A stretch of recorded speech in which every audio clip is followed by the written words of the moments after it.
नमस्कार दोस्तों, स्वागत है हमारे YouTube चैनल अभिज्ञान विजन पर। दोस्तों, आज हम बात करेंगे संविधान के भाग 2 पे। जैसा कि आप जानते हो कि हमने भाग 1 पे बात चर्चा कर चुके हैं। अब बात करेंगे आज भाग 2 पे। ठीक है दोस्तों, भाग 2 हमारे संविधान में भाग 2 के बारे में बताया गया है। भाग 2 जिसमें कहा गया है नागरिकता के बारे में। ठीक है दोस्तों, नागरिकता के बारे में बताया गया है।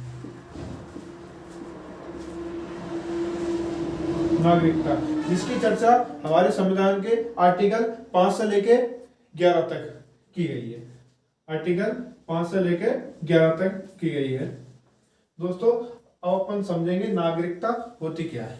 ठीक है दोस्तों, नागरिकता किसी भी देश के नागरिकों को कुछ विशेष प्रकार के जो अधिकार दिए जाते हैं उसे हम नागरिकता कहते हैं। ठीक है दोस्तों, किसी भी देश के नागरिकों को किसी विशेष प्रकार के जो अधिकार दिए जाते हैं उसे हम नागरिकता कहते हैं। ठीक है दोस्तों, भारत में एकल नागरिकता है। ठीक है दोस्तों, जैसे कि देश की अगर आप एक देश की नागरिकता लिए होगे, देश की, आप राज्य की नागरिकता नहीं लिए होगे। ठीक है, आपका आधार कार्ड होगा, पूरे संपूर्ण देश के लिए लागू होता है, वो पूरे देश की नागरिकता है। ठीक है दोस्तों, आपको जैसे राज्य की अपन को नागरिकता नहीं लेनी पड़ती। जैसे कि अमेरिका है, वहां दोहरी नागरिकता है, वहां केंद्र की और राज्य की दोनों जगह की क्या नागरिकता लेनी पड़ती है। ठीक है दोस्तों, और अपने यहाँ संविधान में जो नागरिकता संबंधी जो प्रावधान है जो भी जोड़े गए, ये ब्रिटेन से लिए गए थे।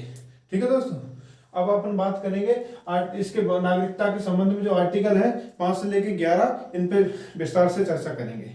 ठीक है दोस्तों, आज हम बात करते हैं अनुच्छेद 5 में।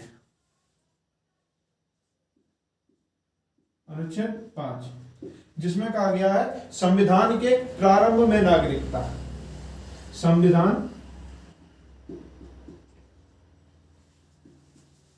संविधान के प्रारंभ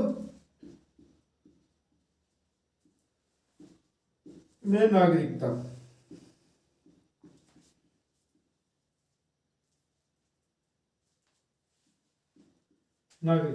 यानी कि दोस्तों 26 जनवरी 1950 जब हमारा संविधान लागू हुआ तब की यह बात की जा रही है इसकी। ठीक है, कि संविधान के प्रारंभ में नागरिकता।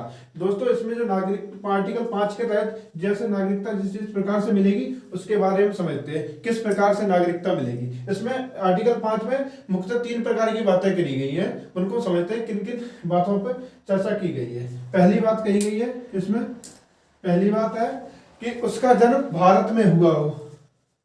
उसका जन्म भारत में हुआ हो।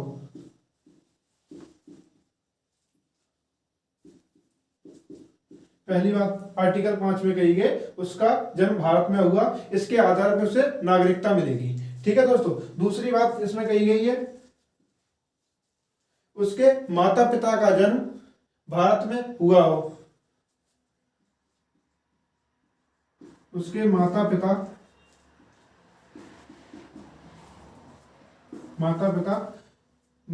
में तो किसी एक का, किसी का भी माता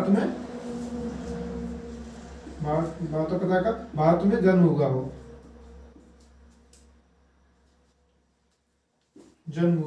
इस आधार पर नागरिकता दी जाएगी। और तीसरी बात दोस्तों की गई है इसमें आर्टिकल 5 में यानी कि संविधान के प्रारंभ मतलब संविधान या संविधान लागू होने से 5 वर्ष पूर्व संविधान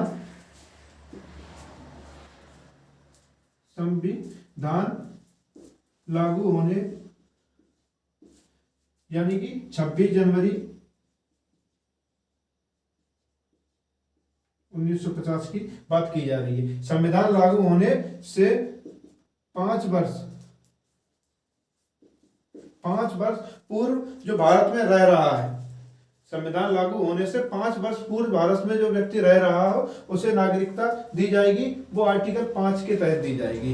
इसी आर्टिकल के तहत, आर्टिकल 5 के तहत ही एनी बेसेंट, जो आपने खूब नाम अच्छा से सुना होगा, आर्टिकल 5 के तहत ही एनी बेसेंट को इन्हें भारत की नागरिकता मिली थी। ठीक है दोस्तों। तो आर्टिकल 5 के तहत 3 प्रकार की बातें की गई थी, किन किन आधार पर नागरिकता दी जाएगी। उसकी बात, उसका जन्म भारत में हुआ हो, पहली बात। दूसरी बात, उसके माता पिता में से कोई भी भारत में जन्मा हो, उसके आधार पर। तीसरी बात, संविधान लागू यानी कि 26 जनवरी 1950 से पहले 5 वर्ष पहले से भारत में रह रहा हो, उसे नागरिकता दी जाएगी। ठीक है दोस्तों, इसमें आर्टिकल 5 की बात ये थी। अब हम बात करेंगे आर्टिकल 6 की।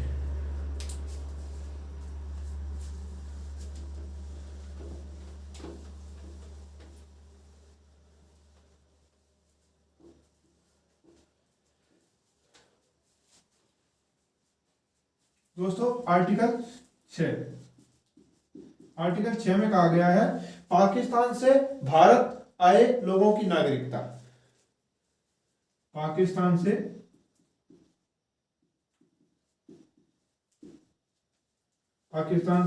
भारत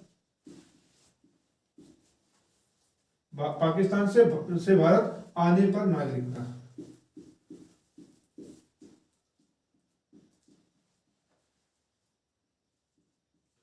दोस्तों आर्टिकल 6 में कहा गया है, पाकिस्तान से भारत आने पर नागरिकता। ठीक है दोस्तों, ऐसा कि जब हमारा यानी कि इसमें कहा गया है पाकिस्तान से भारत आने पर नागरिकता, लेकिन इसमें कुछ बात कही गई है, एक डेट रखी गई, उससे पहले आना है, इसके लिए वो समझते हैं क्या कहा गया था। इसमें कहा गया था 19 जुलाई 1948।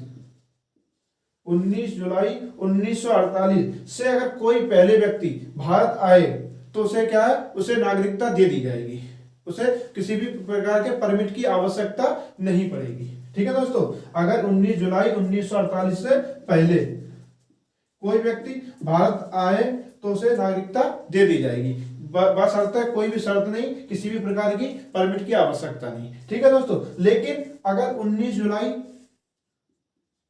1948 के बाद अगर आता है कोई व्यक्ति भारत, ठीक है, अगर आता है तो उसे क्या करेगा, उसे परमिट बनवाना पड़ेगा, और परमिट लेने के बाद उसके बाद 6 माह तक भारत में रहना पड़ेगा। ठीक है दोस्तों, उसके बाद उसे नागरिकता मिलेगी। ठीक है, उसे 6 माह तक भारत में रहना पड़ेगा, 6 माह तक, उसके बाद उसे नागरिकता मिलेगी। ठीक है दोस्तों, अपन बात करेंगे आर्टिकल 7 पे।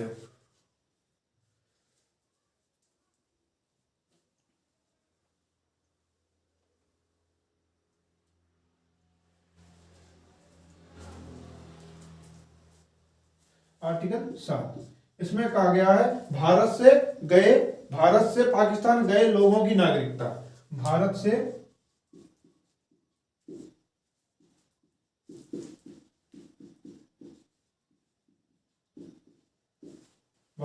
पाकिस्तान गए लोगों की नागरिकता।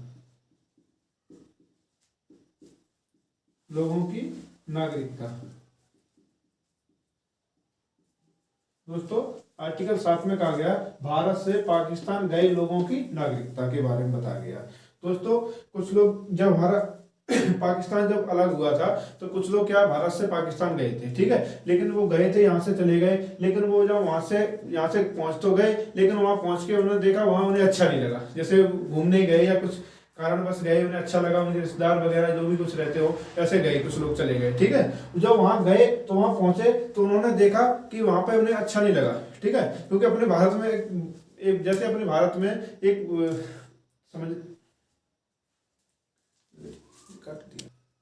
दोस्तों, जहाँ भारत से जब पाकिस्तान वो लोग गए तो वहां पहुंचे तो वहां देखा उन्हें अच्छा नहीं लगा, जब अच्छा नहीं लगा तो क्या वापस भारत आए। जो भारत वापस आए तो लेकिन उसके लिए कुछ एक शर्त रखी थी भारत सरकार ने, उसको समझते हैं क्या रखा था। उसमें आर्टिकल 7 के तहत रखा गया था कि 1 मार्च 1947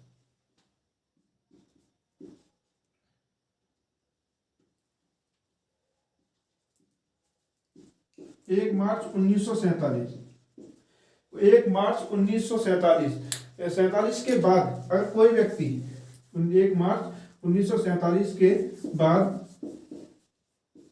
कोई व्यक्ति पाकिस्तान अगर जाता है, कोई व्यक्ति पाकिस्तान गया और वह वापस आता है,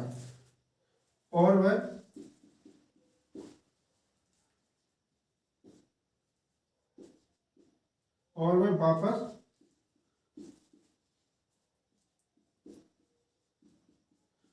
वापस आता है।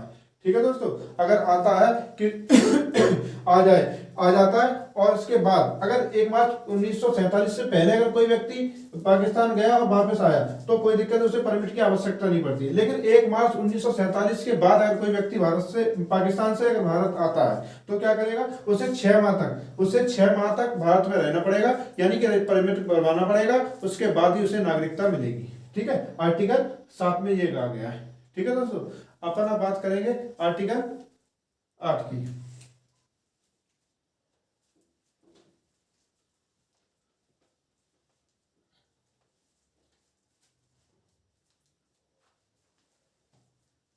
आर्टिकल 8 में कहा गया है, भारत से बाहर रह रहा बच्चा, भारत से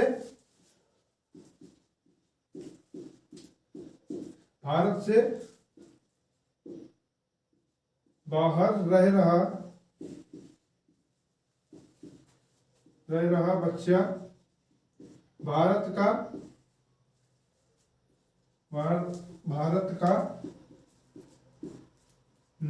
नागरिक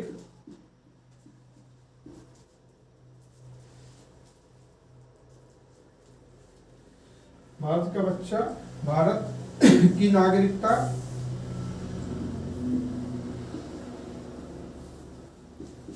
ले सकता है यदि उसके माता पिता में से कोई भी भारत का नागरिक पहले से हो। ठीक है, या इनके माता पिता का जन्म भारत में हुआ। ठीक है दोस्तों, इसमें क्या कहा गया आर्टिकल 8 में, कोई भी बच्चा बाहर रह रहा है, अगर वो भारत की नागरिकता लेगा तो अब उसे नागरिकता जो मिलेगी उनके माता पिता के जन्म के आधार पर। कोई भी माता पिता में से कोई भी एक भी अगर भारत का नागरिक पहले से होगा, उसे आर्टिकल 8 के तहत नागरिकता प्रदान की जाएगी। ठीक है दोस्तों, आर्टिकल 8 में कहा गया है। ठीक है, अपन अब बात करते हैं आर्टिकल 9 की।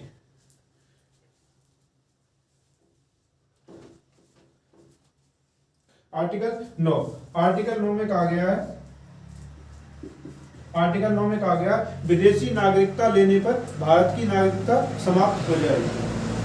विदेशी नागरिकता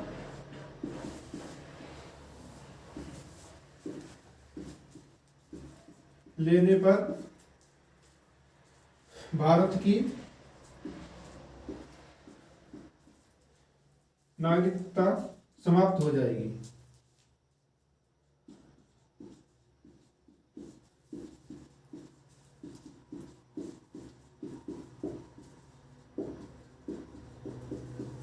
क्या कहा गया दोस्तों, आर्टिकल में विदेशी नागरिकता लेने पर भारत की नागरिकता समाप्त हो जाएगी, क्योंकि दोस्तों अपने जो भारत है उसमें एकल नागरिकता है।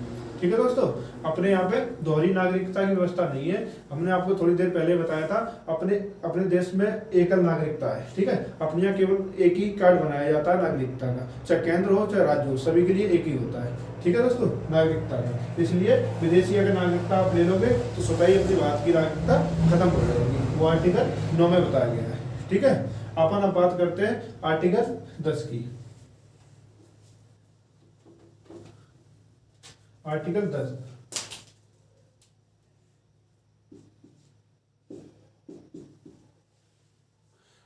10 में दोस्तों कहा गया है कि नागरिकता का बना रहना जब तक कि कोई अन्यथा कार्य ना किया जाए।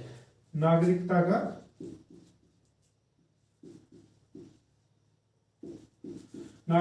का बना रहना जब तक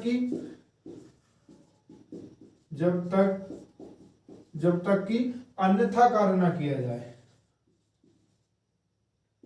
अन्यथा कार्य न किया जाए।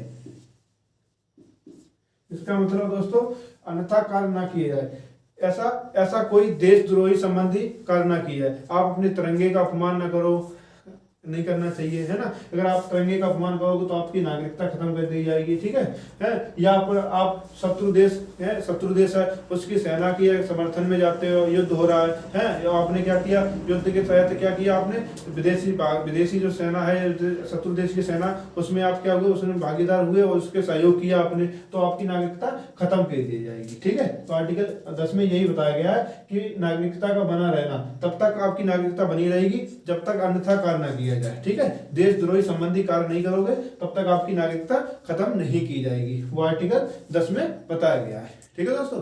अपन अब बात करते हैं आर्टिकल 11 के बारे में।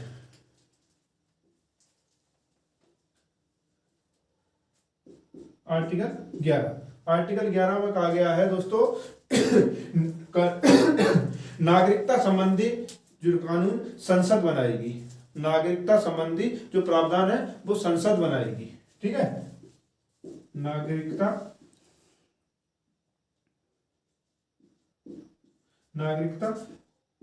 पर कानून बनाने का अधिकार संसद का है। आर्टिकल 11 में कहा गया है दोस्तों, नागरिकता पर कानून बनाने का अधिकार संसद का है, ठीक है दोस्तों। जो आपको नागरिकता संबंधी जो कार्ड मिलता है वो संसद के आधार पर ही मिलता है, ठीक है। संसद ही कानून संबंधी कानून बनाती है नागरिकता में, ठीक है दोस्तों। अब दोस्तों अपन बात करेंगे आगे भाग 3 पे, ठीक है दोस्तों। अब हम अगले भाग की बात करेंगे कल दोस्तों। लेकिन अगर आपको ये पार्ट समझ में आया हो भाग 2 तो आप सब्सक्राइब करें, शेयर करें, ठीक है दोस्तों।